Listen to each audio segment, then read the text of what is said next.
नमस्कार दोस्तों, हम प्रिपरेशन कर रहे हैं HPPSC PGT पॉलिटिकल साइंस के पेपर 2 की। आज का हमारा टॉपिक रहने वाला है भारतीय प्रशासन।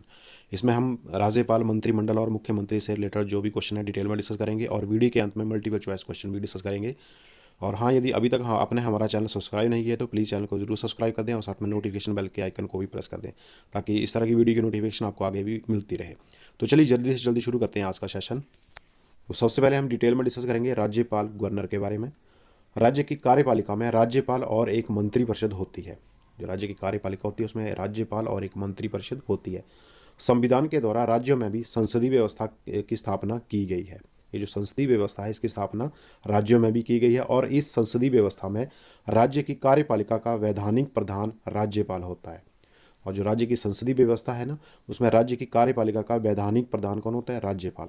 जबकि मंत्रिपरिषद राज्य की कार्यपालिका सत्ता की वास्तविक प्रधान होती है। और ये जो मंत्रिपरिषद है ये राज्य की कार्यपालिका सत्ता की वास्तविक प्रधान होती है। नेक्स्ट पॉइंट, भारतीय संविधान के अनुच्छेद 153 के अनुसार प्रत्येक राज्य के लिए एक राज्यपाल होगा। कौन सा अनुच्छेद है वो? 153 अनुच्छेद, याद रखना है आपने। भारतीय संविधान के अनुच्छेद 153 के अनुसार प्रत्येक राज्य के लिए एक राज्यपाल होगा, किंतु एक ही व्यक्ति को 2 या 2 से अधिक राज्यों का राज्यपाल नियुक्त किया जा सकता है। ये भी इंपॉर्टेंट पॉइंट, एक ही व्यक्ति को 2 या 2 से अधिक राज्यों का राज्यपाल भी नियुक्त किया जा सकता है। नेक्स्ट पॉइंट, राज्यपाल की नियुक्ति संघ की कार्यपालिका के प्रधान राष्ट्रपति द्वारा की जाती है और वह राष्ट्रपति के प्रसाद पर्यंत अपना पद धारण करता है। यह है अनुच्छेद 156 के अनुसार। अनुच्छेद 156 भाग 3 के अनुसार राज्यपाल के लिए विहित पदावधि 5 वर्ष की है। कितनी है? 5 वर्ष की अवधि के लिए नियुक्त होते हैं राज्यपाल जो है, अनुच्छेद 156(3) के अनुसार। संविधान के अनुच्छेद 158 में राज्य के राज्यपाल पद के लिए कुछ शर्तों का भी उल्लेख है जो कि इस प्रकार से है। राज्य के राज्यपाल पद के लिए कुछ शर्तें भी रखी गई हैं अनुच्छेद 158 के अनुसार। तो पहली शर्त क्या है? देखिए, राज्यपाल संसद अथवा किसी राज्य के विधानमंडल के किसी सदन का सदस्य नहीं हो सकता। राज्यपाल जो है संसद अथवा किसी राज्य के विधानमंडल के किसी सदन का सदस्य नहीं हो सकता। यदि कोई ऐसा व्यक्ति जो संसद अथवा राज्य विधानमंडल का सदस्य हो तो उसके राज्यपाल नियुक्ति हो जाने पर यह समझा जाएगा कि जिस दिन से उसने राज्यपाल का पद ग्रहण किया उस दिन से संसद अथवा राज्य के विधानमंडल में उसका पद रिक्त हो गया। पहला पॉइंट। तो पहली शर्त जो है।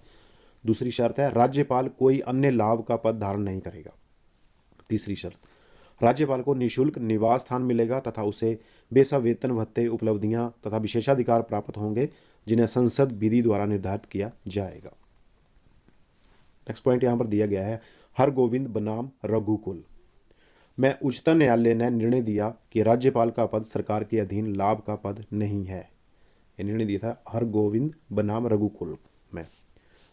आगे देखिए, अपना पद ग्रहण करने से पूर्व राज्यपाल को उस राज्य के उच्च न्यायालय के मुख्य न्यायाधीश के सामने शपथ लेनी होती है जिसमें वह प्रतिज्ञा करता है कि वह राज्यपाल का कार्यपालन श्रद्धापूर्वक करेगा तथा अपनी पूरी योग्यता से संविधान तथा विधि का परीक्षण, संरक्षण एवं प्रतिरक्षण करेगा तथा राज्य की जनता की सेवा और कल्याण में लगा रहेगा। ये अपना पद ग्रहण करने से पहले राज्यपाल जो है उसको उस राज्य के उच्च न्यायालय के मुख्य न्यायाधीश के सामने ये शपथ लेनी होती है। आगे देखिए, सरकारिया आयोग का सुझाव है कि संविधान के अनुच्छेद 155 में संशोधन कर राज्यपाल की नियुक्ति के बारे में राज्य के मुख्यमंत्री से विचार विमर्श की व्यवस्था करनी चाहिए। एक किसमें है? सरकारिया आयोग का सुझाव है ये संविधान के अनुच्छेद 155 में। राज्यपाल के पद पर नियुक्त होने वाले व्यक्ति की योग्यता के बारे में सरकारिया आयोग ने कहा है कि उसे किसी क्षेत्र में जानी मानी हस्ती होनी चाहिए, राज्य की राजनीति में उसे सक्रिय भाग नहीं लेना चाहिए और उसे तटस्थ होना चाहिए। आयोग के अनुसार वह ऐसा व्यक्ति होना चाहिए जिसने राजनीति में सक्रिय भाग और खासकर नियुक्ति के तत्काल पहले सक्रिय भाग नहीं लिया हो।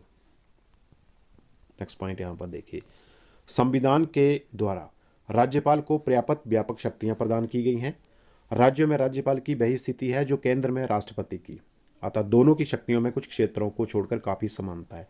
देखिए, राज्यपाल की जो शक्तियां हैं, देखिए यहाँ इंपॉर्टेंट पॉइंट ये लिखा गया है, राज्यों में राज्यपाल की वही स्थिति है जो केंद्र में राष्ट्रपति की, मतलब केंद्र में राष्ट्रपति और राज्यों में राज्यपाल एक समान है।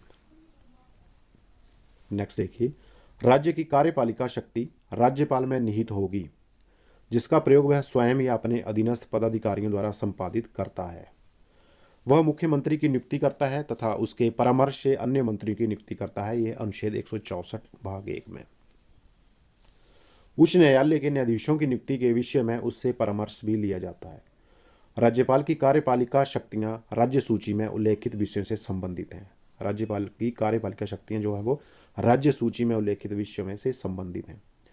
राज्यपाल महाधिवक्ता, लोक सेवा आयोग के अध्यक्ष तथा इनके सदस्यों की नियुक्ति करता है। यानी कि लोक सेवा आयोग के अध्यक्ष, महाधिवक्ता और इसके सदस्यों की नियुक्ति कौन करता है? राज्यपाल करता है। समवर्ती सूची के विषयों पर राष्ट्रपति की स्वीकृति के अंतर्गत वह अपने अधिकार का प्रयोग करता है।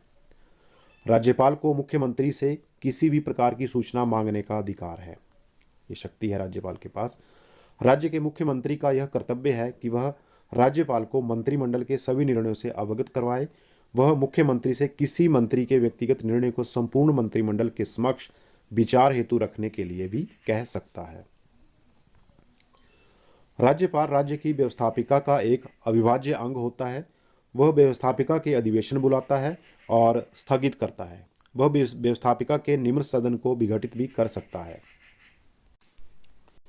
नेक्स्ट पॉइंट, निर्वाचन के बाद विधानमंडल की पहली बैठक में वह एक या दोनों सदनों को संबोधित करता है। इसके अतिरिक्त वह विधानमंडल के एक या दोनों सदनों को किसी विधेयक के संबंध में संदेश भेज सकता है। अगला पॉइंट देखिए, राज्यपाल आवश्यकता पड़ने पर विधानमंडलों की बैठकों के अंतराल की अवधि में अध्यादेश जारी कर सकता है। इन अध्यादेशों का वही महत्व तथा प्रभाव होता है जो राज्य विधानमंडल द्वारा पारित अधिनियम का होता है। यह अध्यादेश विधानमंडल की बैठक प्रारंभ होने से 6 सप्ताह बाद तक क्रियाशील रहता है। कितने सप्ताह तक? 6 सप्ताह तक। आगे है, वह राज्य विधान परिषद की सदस्यता के लिए ऐसे लोगों को मनोनीत करता है जिन्हें साहित्य, कला, विज्ञान, सहकारिता, आंदोलन तथा समाज सेवा के क्षेत्र में विशेष तथा व्यावहारिक ज्ञान हो। अगर वह समझता है कि विधानसभा में आंग्ल भारतीय समुदाय को उचित प्रतिनिधित्व प्राप्त नहीं हुआ है तो वह इस वर्ग के कुछ सदस्यों को मनोनीत भी कर सकता है। आगे है, राज्यपाल को कुछ वित्तीय शक्तियां भी प्राप्त हैं। राज्य विधानसभा में राज्यपाल की पूर्व स्वीकृति के बिना कोई भी धन विधेयक प्रस्तुत नहीं किया जा सकता। इंपॉर्टेंट पॉइंट यहाँ पर देखिए, राज्य विधानसभा में राज्यपाल की पूर्व स्वीकृति के बिना कोई भी धन विधेयक जो है वो प्रस्तुत नहीं किया जा सकता। संविधान के अनुच्छेद 161 में कहा गया है कि जिन विषयों पर राज्य की कार्यपालिका शक्ति का विस्तार होता है उन विषयों से संबंधित किसी विधि के विरुद्ध अपराध करने वाले व्यक्तियों के दंड को राज्यपाल कम कर सकता है, स्थगित कर सकता है, बदल सकता है तथा क्षमा भी कर सकता है, राष्ट्रपति की तरह। यह है अनुच्छेद 161 में। अगला पॉइंट, राज्यपाल की कई अन्य शक्तियां देखिए कौन कौन सी इसके अलावा अन्य शक्तियां। वह राज्य लोक सेवा आयोग का वार्षिक प्रतिवेदन तथा राज्य की आय व्यय के संबंध में महालेखा परीक्षक का प्रतिवेदन प्राप्त करता है और उन्हें विधानमंडल के समक्ष रखता है।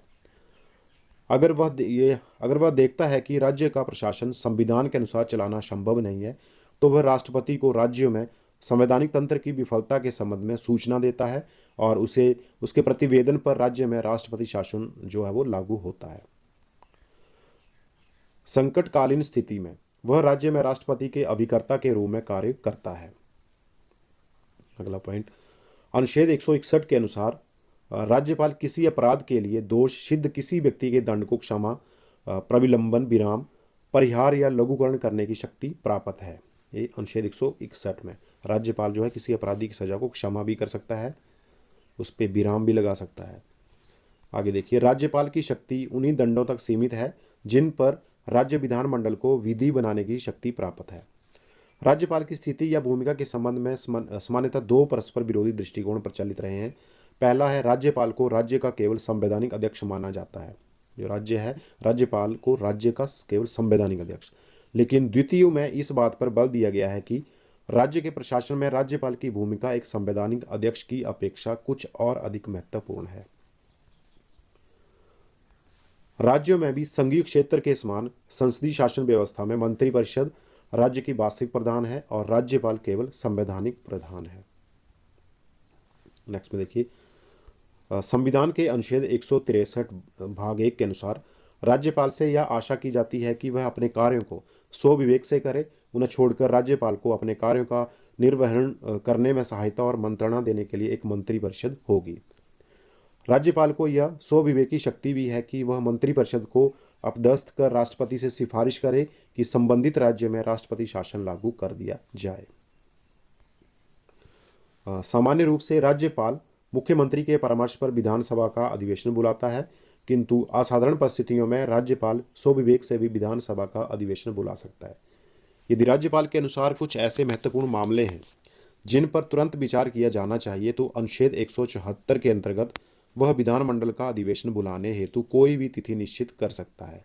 ये अनुच्छेद 174 के अनुसार इस संबंध में वह मुख्यमंत्री के परामर्श को मानने के लिए बाध्य नहीं है, चाहे मुख्यमंत्री को विधानसभा के बहुमत का समर्थन ही क्यों न हो। यदि राज्यपाल को मुख्यमंत्री के बहुमत में संदेह हो जाए तो वह मुख्यमंत्री से शीघ्र अधिवेशन बुलाने के लिए कह सकता है, और मुख्यमंत्री द्वारा उसके परामर्श को स्वीकार न किए जाने पर वह स्वयं अधिवेशन भी बुला सकता है। राज्यपाल द्वारा स्वविवेक से कुछ कार्य किए जा सकते हैं। वह मुख्यमंत्री से किसी भी विषय में सूचना मांग सकता है। वह मुख्यमंत्री को निर्देश दे सकता है कि वह किसी ऐसे मामले को जिस पर किसी मंत्री ने निर्णय ले लिया हो, संपूर्ण मंत्रिपरिषद के सामने रखे। विधानमंडल द्वारा पारित विधेयक को वह पुनर्विचार के लिए वापस भेज सकता है या राष्ट्रपति के पास उसके विचारार्थ भेज सकता है। 1957 में केरल के राज्यपाल द्वारा केरल शिक्षा विधेयक राष्ट्रपति के पास स्वीकृति के लिए भेजा गया था और तत्संबंध में मुख्यमंत्री से कोई परामर्श नहीं लिया गया था। केंद्रीय सरकार के प्रतिनिधि के रूप में भारतीय संविधान के अंतर्गत राज्यपाल की दोहरी भूमिका है। पहली, वह राज्य का प्रधान है, और दूसरी वह राज्य में संघ सरकार का अभिकर्ता या प्रतिनिधि है। आगे मुख्यमंत्री में देखिए, संवैधानिक दृष्टि से मुख्यमंत्री की नियुक्ति संबंधित राज्य के राज्यपाल करते हैं। ये मुख्यमंत्री की नियुक्ति कौन करते हैं? संबंधित राज्य के राज्यपाल। आगे काउंसिल ऑफ मिनिस्टर, मंत्रिपरिषद के बारे में देखिए। संविधान द्वारा निर्धारित विवेकानुसार कार्यों को छोड़कर राज्यपाल को कार्य करने में सहायता देने तथा सलाह देने के लिए एक मंत्रिपरिषद होगी, जिसका अध्यक्ष मुख्यमंत्री होगा। मुख्यमंत्री की नियुक्ति राज्यपाल करता है और मुख्यमंत्री के परामर्श पर वह अन्य मंत्रियों की नियुक्ति करता है। नेक्स्ट पॉइंट, मंत्रिपरिषद राज्य की विधानसभा के प्रति सामूहिक रूप से उत्तरदायी होगी। आगे देखिए, मंत्रियों की श्रेणियां केंद्र के समान है। मंत्री, राज्य मंत्री तथा उपमंत्री, ये है मंत्रियों की श्रेणियां, बिल्कुल केंद्र की तरह। कुछ राज्यों में संसदीय सचिव भी होते हैं। मंत्रियों को विधायिका संबंधी कार्यों में सहयोग देने के लिए इन्हें मुख्यमंत्री नियुक्त करता है, संसदीय सचिव जो हैं। राज्यपाल मंत्रियों को पद धारण करने से पहले शपथ ग्रहण करवाता है। मुख्यमंत्री के परामर्श पर राज्यपाल मंत्रियों में शासन के विभागों का वितरण करता है। संवैधानिक प्रावधान के अनुसार मध्य प्रदेश, बिहार और उड़ीसा में एक जनजाति कल्याण मंत्री होना आवश्यक है। इसे अपने कार्यभार के अतिरिक्त अनुसूचित जाति एवं पिछड़े वर्ग का कार्य दिया जा सकता है। अनुच्छेद 356 के अधीन मंत्रिपरिषद को हटाया जा सकता है। कौन सा अनुच्छेद? 356। इसके अधीन मंत्रिपरिषद को हटाया भी जा सकता है। संघीय मंत्रिपरिषद के समान राज्य मंत्रिपरिषद की प्रशासन में अत्यंत महत्वपूर्ण भूमिका है। मंत्रिपरिषद राज्य की वास्तविक कार्यपालिका है, जिसका प्रमुख मुख्यमंत्री होता है। वास्तविक कार्यपालिका कौन है? राज्य की मंत्रिपरिषद, और उसका मुखिया मुख्यमंत्री। मंत्रिपरिषद अपने किसी भी कार्य को मंत्रियों की समिति को प्रत्यायोजित कर सकती है। मुख्य सचिव मंत्रिपरिषद का सचिव होता है। वह मुख्यमंत्री से मंत्रिपरिषद की बैठक के कार्यक्रम, स्थान और समय संबंधी आदेश प्राप्त करता है। सभी संबद्ध पदों को कार्यसूची की जानकारी पहुंचाना उसका कर्तव्य होता है। आगे पढ़ेंगे हम राज्य विधायिका, स्टेट लेजिस्लेचर। संविधान के द्वारा भारत के प्रत्येक राज्य में एक विधानमंडल की व्यवस्था की गई है। राज्य विधानमंडल में राज्यपाल और एक या दो सदन सम्मिलित हैं। राज्य विधानमंडल के निम्न सदन को विधानसभा कहते हैं तथा उच्च सदन को विधान परिषद कहते हैं। जो निम्न सदन होता है राज्य विधानमंडल का, उसको विधानसभा, और उच्च सदन को विधान परिषद। आगे नेक्स्ट पॉइंट में देखिए, वर्तमान में आंध्र प्रदेश, तेलंगाना, उत्तर प्रदेश, जम्मू कश्मीर, कर्नाटक, महाराष्ट्र और बिहार राज्यों में द्विसदनात्मक विधानमंडल एवं शेष राज्यों में एक सदनात्मक व्यवस्थापिका है। जहां विधानमंडल का एक ही सदन है, वहां उसे विधानसभा कहा गया है। आगे देखिए, राज्य की विधानसभा के सदस्यों का निर्वाचन प्रत्यक्ष रीति से वयस्क मताधिकार के आधार पर होता है। इस उद्देश्य से राज्य को विभिन्न प्रादेशिक निर्वाचन क्षेत्रों में बांट दिया जाता है। प्रत्येक क्षेत्र से एक सदस्य निर्वाचित होता है। निर्वाचित क्षेत्रों का विभाजन जनसंख्या के आधार पर होता है। स्थान संरक्षण संविधान के अनुच्छेद 332 द्वारा विधानसभा में अनुसूचित जातियों तथा जनजातियों के लिए जनसंख्या के आधार पर स्थान संरक्षित किए जाएंगे। ये अनुच्छेद 332 के द्वारा। असम की विधानसभा में स्वायत्तशासी आदिम जिलों के लिए स्थान संरक्षित किए गए हैं। राज्यपाल को यह अधिकार दिया गया है कि विधानसभा में आंग्ल भारतीय समुदाय के कुछ सदस्यों को नामांकित कर सकता है। विधानसभा की अवधि 5 वर्षों की होती है। विधानसभा का सदस्य वही व्यक्ति हो सकता है जो भारत का नागरिक हो, कम से कम 25 वर्ष का हो, संसद द्वारा प्रदत्त अन्य योग्यताओं को पूरी करता हो। कोई भी व्यक्ति किसी राज्य के दोनों सदनों या 2 से अधिक राज्य विधानमंडलों का सदस्य एक ही समय में नहीं हो सकता। लोक प्रतिनिधित्व अधिनियम 1951 में यह उपबंध किया गया है कि कोई भी व्यक्ति किसी विधानसभा के लिए निर्वाचित नहीं होगा जब तक कि वह उस राज्य में किसी विधानसभा का निर्वाचन क्षेत्र में मतदाता ना हो। कोई भी व्यक्ति विधानसभा का सदस्य नहीं हो सकता अगर वह भारत सरकार या किसी राज्य सरकार के अधीन लाभ के पद पर हो, वह न्यायालय द्वारा पागल घोषित कर दिया गया हो, वह दिवालिया हो, वह भारत का नागरिक ना हो या किसी विदेशी राज्य की नागरिकता ग्रहण कर ली हो या किसी विदेशी राज्य के प्रति राजभक्त हो, तब भी वह विधानसभा का सदस्य नहीं हो सकता। वह संसदीय विधि के अनुसार निर्योग्य हो। दूसरे शब्दों में, संसद की विधि किसी व्यक्ति को राज्य विधानमंडल की सदस्यता से ऐसे आधारों पर अयोग्य कर सकती है जो ऐसी विधि से अधिक कथित किए जाएं। राज्य विधानसभा का चुनाव वयस्क मताधिकार के आधार पर होता है। प्रत्येक नागरिक को जिसकी उम्र 18 वर्ष हो मतदान का अधिकार होगा, बशर्ते कि वह उस क्षेत्र का निवासी हो, पागल ना हो, भ्रष्ट या अवैधानिक कार्यों के लिए दंडित ना किया गया हो। विधानसभा की बैठक में गणपूर्ति के लिए 1/10 या 10% सदस्यों की उपस्थिति आवश्यक है। इनमें जो भी संख्या अधिक हो, विधानसभा गणपूर्ति की संख्या में परिवर्तन ला सकती है। इस संबंध में कानून बना भी सकती है। विधानसभा की बैठक वर्ष में कम से कम 2 बार अवश्य होनी चाहिए तथा सत्रों के बीच 6 महीने से अधिक का अंतराल नहीं होना चाहिए। राज्यपाल सभा को आहूत करता है।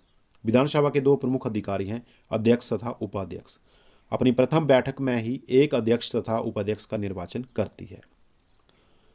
इसी से संबंधित एक क्वेश्चन आपके लिए, आप कमेंट सेक्शन में जरूर शेयर करें। हिमाचल प्रदेश में विधानसभा के एट प्रेजेंट जो अध्यक्ष हैं उनका नाम क्या है, कौन है वो। नेक्स्ट में देखिए, अध्यक्ष को सदन के स्पष्ट बहुमत द्वारा समर्थित प्रस्ताव पारित कर पदच्युत किया जा सकता है। इस उद्देश्य से सभा की विशेषज्ञ बैठक बुलाने के लिए 15 दिनों की नोटिस देनी पड़ती है। कितने दिनों की? 15 दिनों की। सभा की जिस बैठक में अध्यक्ष की पदच्युति के संबंध में विचार हो, उस बैठक की वह अध्यक्षता नहीं करेगा, लेकिन वह बैठक में उपस्थित रह सकता है तथा इसकी कार्यवाही में भाग ले सकता है। यहाँ तक कि वह मतदान भी कर सकता है, लेकिन केवल ग्रंथि या बराबरी की स्थिति में। अगर विधानसभा की सदस्यता समाप्त हो जाए तो अध्यक्ष को अपने पद से हट जाना पड़ेगा। अध्यक्ष त्याग पत्र देकर भी अपने पद से हट सकता है। अब इन्हीं से रिलेटेड कुछ इंपॉर्टेंट क्वेश्चन हम यहाँ मल्टीपल चॉइस क्वेश्चन डिस्कस करेंगे। तो पहला क्वेश्चन यहाँ पर देखिए पूछा गया है, भारतीय संघ के अधीन राज्यों का प्रधान कौन होता है। डिस्कस भी किया हमने पीछे, बताइए भारतीय संघ के अधीन राज्यों का प्रधान कौन होता है। राज्यपाल, मुख्यमंत्री, प्रधानमंत्री या राष्ट्रपति। वो होता है राज्यपाल। राज्य की कार्यपालिका शक्ति किसमें निहित होती है। राज्य की कार्यपालिका शक्ति राज्यपाल में निहित होती है। A option correct answer. प्रत्येक राज्य के लिए एक राज्यपाल होगा। संविधान के किस अनुच्छेद में ऐसा कहा गया है कि प्रत्येक राज्य के लिए एक राज्यपाल होगा। कौन से अनुच्छेद में? अनुच्छेद 153 में। D option right answer. संविधान के अनुसार राज्यपाल के पद पर नियुक्त होने के लिए अर्हताएं होनी चाहिए। क्या क्या योग्यताएं होनी चाहिए राज्यपाल के पद पर नियुक्त होने के लिए? वह भारत का नागरिक हो, वह 35 वर्ष की आयु पूरी कर चुका हो, वह संसद या किसी राज्य विधानमंडल का सदस्य ना हो, वह कोई अन्य लाभ का पद धारण नहीं करेगा, या फिर उपयुक्त सभी। तो ये सभी जो है ये योग्यताएं होनी चाहिए राज्यपाल के पद के नियुक्त होने के लिए। ई ऑप्शन हमारा यहाँ करेक्ट आंसर होगा। राज्य की कार्यपालिका शक्ति राज्यपाल में निहित होगी और वह इसका प्रयोग इस संविधान के अनुसार स्वयं या अपने अधीनस्थ अधिकारियों के द्वारा करेगा। ऐसा संविधान के किस अनुच्छेद में कहा गया है? ये कहा गया है अनुच्छेद 152 में। ऑप्शन नंबर बी यहाँ पर 5 का राइट आंसर होगा।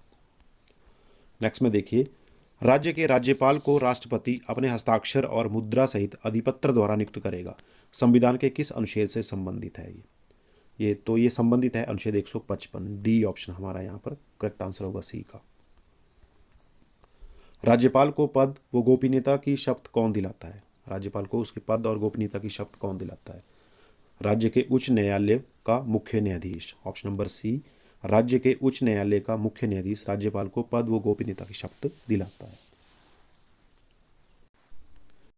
नेक्स्ट क्वेश्चन, क्या एक ही व्यक्ति को एक से अधिक राज्यों का या संघ शासित क्षेत्रों का राज्यपाल नियुक्त किया जा सकता है?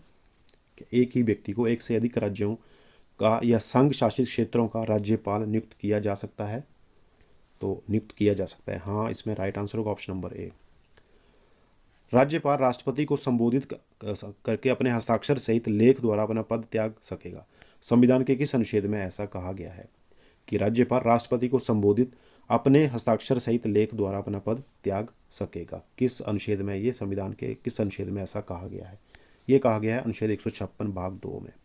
D option. राज्यपाल का कार्यकाल कितना होता है? 5 वर्ष का। बी ऑप्शन हमारा यहाँ पर करेक्ट आंसर होगा। कोई भी भारत का नागरिक कितनी बार राज्यपाल बन सकता है? कितनी बार बन सकता है? 1 बार, 2 बार, 3 बार या कई बार? बताइए। तो वो कई बार बन सकता है। डी ऑप्शन है हमारा राइट आंसर होगा 11 का। क्या राष्ट्रपति राज्यपाल को उसका कार्यकाल पूरा हुए बिना पदच्युत या किसी अन्य राज्य में स्थानांतरित कर सकता है? जी हाँ, बिल्कुल कर सकता है। A option correct answer. क्या राज्य की विधायिका को राज्यपाल के विरुद्ध महाभियोग का प्रस्ताव कर उसे पदच्युत करने का अधिकार है? नहीं। बी ऑप्शन हमारा राइट आंसर होगा। राज्य की विधायिका राज्यपाल के विरुद्ध महाभियोग का प्रस्ताव कर उसे पदच्युत नहीं कर सकती है। नहीं, यहाँ पर बी राइट होगा। राज्यपाल को निम्न में से किस प्रकार की शक्तियां प्राप्त हैं? विधायी शक्तियां, कार्यपालिका शक्तियां, सैन्य व राजनयिक शक्ति या न्यायिक शक्ति? तो कौन सी किस प्रकार की शक्तियां राज्यपाल को प्राप्त हैं? तो सैन्य व राजनयिक शक्तियां। ऑप्शन नंबर सी यहाँ पर करेक्ट आंसर होगा 14 का। राज्यपाल निम्न में से किसकी नियुक्ति नहीं कर सकता? मुख्यमंत्री व मंत्रिपरिषद, राज्य का महाधिवक्ता, राज्य लोक सेवा आयोग के सदस्यों, राज्य के उच्च न्यायालय के न्यायाधीशों? तो बताइए राज्यपाल इनमें से किसकी नियुक्ति नहीं कर सकता है? राज्य के उच्च न्यायालय के न्यायाधीशों की नियुक्ति नहीं कर सकता है। डी ऑप्शन करेक्ट आंसर होगा इसमें। बाकी इन तीनों की नियुक्तियां जो हैं वो राज्यपाल के द्वारा की जाती हैं। राज्यपाल विधानसभा में आंग्ल भारतीय समुदाय के कितने व्यक्तियों को मनोनीत कर सकता है? केवल एक व्यक्ति को। ऑप्शन नंबर ए यहाँ पर राइट आंसर होगा 16 का।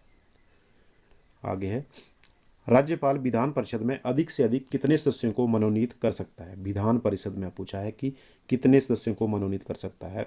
अनिश्चित संख्या है, कितने भी। डी ऑप्शन राइट आंसर होगा।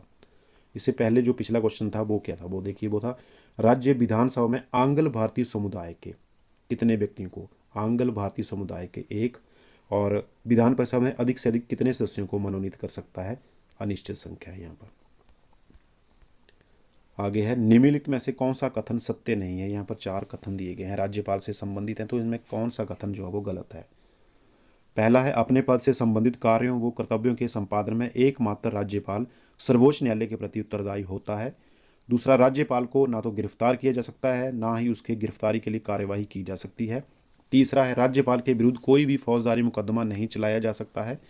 और चौथा पॉइंट जो है वो है, दीवानी मामलों में भी राज्यपाल पर कोई भी कार्यवाही नहीं की जा सकती। तो कौन सा कथन इसमें से गलत है? तो इसमें से पहला कथन जो है ये गलत है, ये वाला, अपने पद से संबंधित कार्यों व कर्तव्यों के संपादन में एकमात्र राज्यपाल सर्वोच्च न्यायालय के प्रति उत्तरदायी होता है। ये वाली स्टेटमेंट जो है ये गलत स्टेटमेंट है, बाकी ये तीनों ही सही हैं। संसद के संदर्भ में राष्ट्रपति और विधानमंडल के संदर्भ में राज्यपाल की निम्नलिखित में से कौन सी शक्तियाँ समान हैं? तो इनमें से सभी शक्तियाँ जो हैं वो संसद के संदर्भ में, राष्ट्रपति और विधानमंडल के संदर्भ में राज्यपाल की सभी शक्तियां समान हैं। संबोधन करने का अधिकार भी, संदेश भेजने का अधिकार, स्त्रवसान करने का अधिकार, आहूत करने का अधिकार, विघटित करने का अधिकार भी। तो एफ जो है उपयुक्त सभी करेक्ट आंसर। राज्यपाल को किसी अपराध में दंडित व्यक्ति की सजा माफ करने, स्थगित करने और कम करने का अधिकार है। क्या वह मृत्यु दंडादेश को भी माफ कर सकता है? मृत्यु दंडादेश को राज्यपाल जो वो माफ नहीं कर सकता है। बी ऑप्शन हमारा यहाँ पर करेक्ट आंसर होगा। नेक्स्ट में देखिए, विधानमंडल द्वारा पारित किसी विधेयक के संदर्भ में राज्यपाल क्या निर्णय ले सकता है? तो स्वीकार कर सकता है, अस्वीकार कर सकता है, पुनर्विचार के लिए विधानमंडल को भेज सकता है, राष्ट्रपति की स्वीकृति के लिए सुरक्षित रख सकता है। तो सभी ई ऑप्शन हमारा यहाँ पर करेक्ट आंसर होगा। राज्यपाल निम्न में से किन विषयों से संबंधित विधेयक को राष्ट्रपति के विचार के लिए सुरक्षित रख सकता है? किन विषयों से संबंधित विधेयक को? तो संपत्ति के अनिवार्य रूप से हस्तगत करने से, उच्च न्यायालय की शक्ति के अल्पीकरण करने से। तो दोनों ही, ए और बी यानी कि सी हमारा उपयुक्त दोनों यहाँ पर करेक्ट आंसर होगा। राज्यपाल द्वारा जारी किए गए अध्यादेश का क्या वही प्रभाव एवं प्रक्रिया होती है जो राष्ट्रपति द्वारा जारी किए जाने वाले अध्यादेशों का होता है? जी हाँ, बिल्कुल वही होती है। ए ऑप्शन हमारा यहाँ पर करेक्ट आंसर होगा। 24 में देखिए, क्या राज्यपाल राष्ट्रपति को राज्य में संवैधानिक तंत्र की विफलता के संबंध में प्रतिवेदन प्रस्तुत कर राष्ट्रपति शासन लागू कर सकता है? हाँ, ए ऑप्शन करेक्ट आंसर 24 का। निम्न में से किन स्थितियों में राज्यपाल अपने विशेषाधिकारों के अंतर्गत कार्य करता है? ये स्थितियां दी गई हैं, तो किन स्थितियों में राज्यपाल अपने विशेषाधिकारों के अंतर्गत कार्य करता है? तो सभी स्थितियों में, एफ ऑप्शन हमारा करेक्ट आंसर होगा। सभी स्थितियों में, राज्य में संवैधानिक तंत्र की विफलता की स्थिति में भी, किसी विधेयक को राष्ट्रपति की संस्तुति हेतु आरक्षित करने की स्थिति में भी, विधानसभा में किसी दल का स्पष्ट बहुमत न होने पर मुख्यमंत्री की नियुक्ति की स्थिति में भी, और विधानसभा या मंत्रिपरिषद को भंग करने की स्थिति में भी, तथा विधानसभा का अधिवेशन बुलाने की स्थिति में भी अपने विशेषाधिकारों के अंतर्गत कार्य करता है। आगे, राज्य को मंत्रिपरिषद का प्रधान कौन होता है? राज्य को कि मंत्रिपरिषद का प्रधान कौन होता है? मुख्यमंत्री होता है। B option correct answer. राज्यपाल को उसके कार्यों में सहायता व सलाह देने के लिए एक मंत्रिपरिषद होगी, जिसका प्रधान कौन होगा? मुख्यमंत्री। B option correct answer. मुख्यमंत्री की नियुक्ति कौन करता है? 28 में देखिए, मुख्यमंत्री की नियुक्ति राज्यपाल करता है। C option correct answer. मुख्यमंत्री वो अन्य मंत्री किसके प्रसाद पर्यंत अपने पद पर बने रह सकते हैं? मुख्यमंत्री वो अन्य मंत्री किसके प्रसाद पर्यंत पर अपने पद पर बने रह सकते हैं? राज्यपाल से। Option number B right answer. मुख्यमंत्री तथा अन्य मंत्रियों को पद व गोपनीयता की शपथ कौन दिलाता है? बताइए, मुख्यमंत्री तथा अन्य मंत्रियों को पद व गोपनीयता की शपथ कौन दिलाता है? राज्यपाल। C option correct answer. मुख्यमंत्री तथा अन्य मंत्रियों की नियुक्ति के बारे में उपबंध संविधान के किस अनुच्छेद में है? मुख्यमंत्री तथा अन्य मंत्री की नियुक्ति के बारे में उपबंध जो वो संविधान के कौन से अनुच्छेद में है? अनुच्छेद 164 1 भाग 1 में। A option correct answer. आगे देखिए नेक्स्ट 32, मुख्यमंत्री साधारणतया डैश। तो यहाँ पर 4 ऑप्शन दिए गए हैं। विधानसभा का सदस्य होता है, विधान परिषद का सदस्य होता है, लोकसभा का सदस्य होता है, या राज्यसभा का सदस्य होता है। तो मुख्यमंत्री साधारणतया विधानसभा का सदस्य होता है। ए ऑप्शन यहाँ पर करेक्ट आंसर होगा 32 का। क्या विधान परिषद के किसी सदस्य को राज्य का मुख्यमंत्री बनाया जा सकता है? विधान परिषद के किसी सदस्य को राज्य का मुख्यमंत्री बनाया जा सकता है, हाँ, लेकिन उसे विधानसभा का सदस्य जितना जल्दी हो सके बनना पड़ेगा। ए ऑप्शन करेक्ट होगा यहाँ पर। मुख्यमंत्री की पदावधि कितनी है? मुख्यमंत्री की पदावधि जब तक विधानसभा में उसके दल का बहुमत है। डी ऑप्शन, जब तक विधानसभा में उसके दल का बहुमत है। ये डी राइट होगा यहाँ पर 34 का। निम्नलिखित में से कौन सा तत्व मुख्यमंत्री की स्थिति को प्रभावित नहीं करता है? इनमें से कौन सा तत्व है जो मुख्यमंत्री की स्थिति को प्रभावित नहीं करता है? उसकी आर्थिक नीति। सी ऑप्शन करेक्ट आंसर 35 का। निम्न में से किस स्थिति में राज्य के मुख्यमंत्री को अपना त्याग पत्र देना पड़ता है? ऑप्शन दिए गए हैं, देखिए। जब उसके दल का राज्य विधानसभा में बहुमत समाप्त हो जाता है, जब राज्य विधानसभा द्वारा उसके विरुद्ध अविश्वास प्रस्ताव पारित कर दिया जाता है, जब राज्य में राष्ट्रपति शासन लागू हो जाता है। तो उपयुक्त सभी स्थितियों में डी ऑप्शन यहाँ पर हमारा राइट आंसर होगा। यदि मुख्यमंत्री राज्य विधानसभा के कार्यकाल के समाप्त होने से पहले त्यागपत्र दे दे तो राज्यपाल निम्न में से कौन सा कदम उठाएगा? काफी इंपॉर्टेंट क्वेश्चन देखिए। तो राज्यपाल क्या करेगा? सत्तारूढ़ दल को नए नेता के चुनाव के लिए कहेगा। ए ऑप्शन यहाँ पर हमारा करेक्ट आंसर होगा। सत्तारूढ़ दल के नए नेता के चुनाव के लिए कहेगा। 38 में देखिए, मुख्यमंत्री की नियुक्ति में राज्यपाल निम्न में से किस स्थिति में अपने विवेक का प्रयोग करेगा? मुख्यमंत्री की नियुक्ति में जो राज्यपाल है किस स्थिति में अपने विवेक का प्रयोग करेगा? तो विधानसभा में किसी एक दल को स्पष्ट बहुमत ना होने की स्थिति में, और विधानसभा में बहुत दल का कोई सर्वमान्य नेता ना हो तब भी। तो ए और बी दोनों स्थितियों में सी ऑप्शन हमारा यहाँ पर करेक्ट आंसर होगा। आगे है, राज्य सरकार का प्रधान प्रवक्ता कौन होता है? राज्य सरकार का प्रधान प्रवक्ता मुख्यमंत्री, सी ऑप्शन करेक्ट आंसर 39 का। 40 में देखिए, राज्यपाल को विधानसभा भंग करने की सलाह कौन दे सकता है? राज्यपाल को विधानसभा को भंग करने की सलाह कौन दे सकता है? मुख्यमंत्री, A option correct answer. Next question, संविधान का कौन सा अनुच्छेद मुख्यमंत्री के कर्तव्यों से संबंधित है? तो वो अनुच्छेद है अनुच्छेद 166, सी ऑप्शन। राज्य सरकार का प्रधान कौन होता है? राज्य सरकार का प्रधान होता है मुख्यमंत्री। राज्यपाल को सलाह व सहायता देने के लिए मंत्रिपरिषद की व्यवस्था संविधान के किस अनुच्छेद के तहत की गई है? 163, अनुच्छेद 163 के तहत। मुख्यमंत्री के अलावा राज्य मंत्रिपरिषद के अन्य मंत्री नियुक्त किए जाते हैं, तो किसकी इच्छा अनुसार? मुख्यमंत्री के अलावा राज्य मंत्रिपरिषद के अन्य मंत्री नियुक्त किए जाते हैं, ये मुख्यमंत्री की सलाह पर राज्यपाल द्वारा। बी ऑप्शन यहाँ पर राइट आंसर होगा। राज्य मंत्रिपरिषद सामूहिक रूप से किसके प्रति उत्तरदायी होती है? जो राज्य मंत्रिपरिषद है सामूहिक रूप से किसके प्रति उत्तरदायी होती है? राज्य विधानसभा के प्रति। डी ऑप्शन 53 का करेक्ट आंसर। कोई व्यक्ति राज्य विधानमंडल की सदस्यता के बगैर कितने दिनों तक मंत्री पद पर बना रह सकता है? 54 में देखिए, 6 माह के लिए। बी ऑप्शन यहाँ पर 54 का करेक्ट होगा। मंत्रिपरिषद राज्य विधानसभा के प्रति सामूहिक रूप से उत्तरदायी होगी, संविधान के किस अनुच्छेद में ऐसा कहा गया है? ऐसा कहा गया संविधान के अनुच्छेद 164 भाग 2। बी ऑप्शन यहाँ पर करेक्ट आंसर होगा।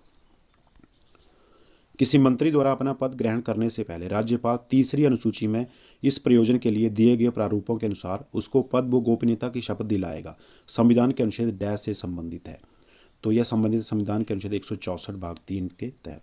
ए ऑप्शन करेक्ट आंसर होगा 56 का। कोई मंत्री जो निरंतर 6 महीने की अवधि तक राज्य विधानमंडल का सदस्य नहीं बनता है, उस अवधि की समाप्ति पर मंत्री नहीं रहेगा, किस अनुच्छेद में ऐसा कहा गया है? ऐसा कहा गया अनुच्छेद 164 भाग 4 में। C option. राज्य के मंत्रियों के वेतन और भत्ते के विषय में अनुच्छेद डैश में कहा गया है। राज्य के मंत्रियों के वेतन और भत्ते के विषय में कौन से अनुच्छेद में कहा गया है? ये कहा गया अनुच्छेद 164 भाग 5 में। D option. संविधान के अनुच्छेद 164 डैश संबंधित है। 164 जो वो किससे संबंधित है? संविधान के अनुच्छेद 164 ये संबंधित है मुख्यमंत्री की नियुक्ति से, मंत्रिपरिषद के सामूहिक रूप से विधानसभा के प्रति उत्तरदायी होने से, मंत्रियों के वेतन और भत्ते से। तो डी यहाँ पर करेक्ट होगा, उपयुक्त सभी। क्या राज्य विधान परिषद का कोई सदस्य किसी राज्य का मुख्यमंत्री नियुक्त किया जा सकता है? तो इसमें जो हाँ, लेकिन संविधान के नियमानुकूल उसे शीघ्र ही राज्य विधानसभा में निर्वाचित हो जाना चाहिए। ए यहाँ पर हमारा राइट आंसर होगा। मंत्रियों के विभागों का बंटवारा कौन करता है? मंत्रियों के विभागों का बंटवारा राज्यपाल मुख्यमंत्री की अनुशंसा से। C option correct answer. राज्यपाल किसी मंत्री को डैश बर्खास्त कर सकता है, तो इसमें क्या आएगा? 62 में देखिए, राज्यपाल किसी मंत्री को मुख्यमंत्री के परामर्श से। डी ऑप्शन यहाँ पर करेक्ट होगा। राज्य मंत्रिमंडल की बैठकें बुलाता है, राज्य मंत्रिमंडल की बैठकें बुलाता है मुख्यमंत्री। राज्य मंत्रिमंडल की बैठकें कौन बुलाता है? मुख्यमंत्री। ए ऑप्शन यहाँ पर राइट होगा 63 का। 64 में देखिए, राज्य मंत्रिपरिषद के सदस्यों को अवश्य होना चाहिए, राज्य विधायिका का सदस्य होना चाहिए अवश्य ही। ए ऑप्शन 64 का करेक्ट होगा। भारतीय संविधान अनुसार राज्यों में किस प्रकार की शासन प्रणाली अपनाई गई है? राज्य में किस प्रकार की शासन प्रणाली अपनाई गई है? संसदीय शासन प्रणाली। B option. राज्य मंत्रिपरिषद में कितने मंत्री होंगे, इसका निर्णय कौन करता है? इसका निर्णय करता है मुख्यमंत्री। A option correct answer. राज्य मंत्रिपरिषद में मंत्रियों की कितनी श्रेणियां हो सकती हैं? राज्य मंत्रिपरिषद में मंत्रियों की श्रेणियां हो सकती हैं 3। C option correct answer. राज्य मंत्रिपरिषद में सिर्फ राज्य स्तर के मंत्री होते हैं, कैबिनेट स्तर के मंत्री होते हैं, उप मंत्री होते हैं, या उपयुक्त तीनों स्तर के मंत्री होते हैं? तो राज्य मंत्रिपरिषद में उपयुक्त तीनों स्तर के मंत्री होते हैं, तो तीनों ही, यानी कि डी ऑप्शन ये करेक्ट होगा 68 का। राज्य मंत्रिपरिषद में मंत्रियों के वेतन और भत्ते किसके द्वारा निश्चित किए जाते हैं? ये निश्चित किए जाते हैं विधानमंडल के द्वारा। सी ऑप्शन करेक्ट होगा 69 का। यदि विधानसभा मंत्रिपरिषद के किसी मंत्री के खिलाफ अविश्वास प्रस्ताव पारित कर दे तो समस्त मंत्रिपरिषद को त्याग पत्र देना पड़ेगा। यहाँ पर सी ऑप्शन जो है ये करेक्ट आंसर होगा 70 का। राज्य मंत्रिपरिषद की बैठक प्रायः होती है, ये प्रायः होती है सप्ताह में एक बार, बी ऑप्शन करेक्ट आंसर 71 का। 72 में राज्य मंत्रिपरिषद की बैठक की अध्यक्षता कौन करता है? राज्य मंत्रिपरिषद की बैठकें जो उनकी अध्यक्षता करता है मुख्यमंत्री, सी ऑप्शन करेक्ट आंसर। 73 में देखिए मंत्रिपरिषद की बैठक का कोरम गणपूर्ति होती है डैश, तो मंत्रिपरिषद की बैठक का कोरम जो वो कोरम होता ही नहीं है, डी ऑप्शन होगा यहाँ पे। 74 में राज्य की कार्यपालिका शक्ति निहित होती है, तो राज्य की कार्यपालिका शक्ति किसमें निहित होती है? ये होती है मंत्रिपरिषद में, बी ऑप्शन यहाँ करेक्ट होगा। राज्य विधानमंडल मिलकर बनता है, तो राज्य विधानमंडल किससे मिलकर बनता है? राज्यपाल तथा विधानमंडल से, सी ऑप्शन यहाँ पर राइट आंसर होगा। राज्यपाल तथा विधानमंडल से मिलकर राज्य विधानमंडल बनता है। आगे नेक्स्ट और लास्ट क्वेश्चन, राज्य के विधानमंडलों के गठन के विषय में संविधान के कौन से अनुच्छेद में व्यवस्था की गई है? राज्यों के विधानमंडलों के गठन के विषय में संविधान के अनुच्छेद 168 के में यह व्यवस्था की गई है, ए ऑप्शन 168 168 हमारा यहाँ पर करेक्ट आंसर होगा। तो इसी के साथ फ्रेंड्स हमारी आज की वीडियो बस यहीं तक। अभी हमने देखिए भारतीय प्रशासन का टॉपिक जो था वो डिस्कस किया, जिसमें राज्यपाल, मुख्यमंत्री और मंत्रिपरिषद से संबंधित क्वेश्चन हमने अभी हाल ही में डिस्कस कर लिए। आई होप कि आपको ये वाली वीडियो पसंद आएगी। जल्दी ही मिलते हैं नेक्स्ट वीडियो में, तब तक के लिए जय हिंद। Thank you for watching पेशेंशली।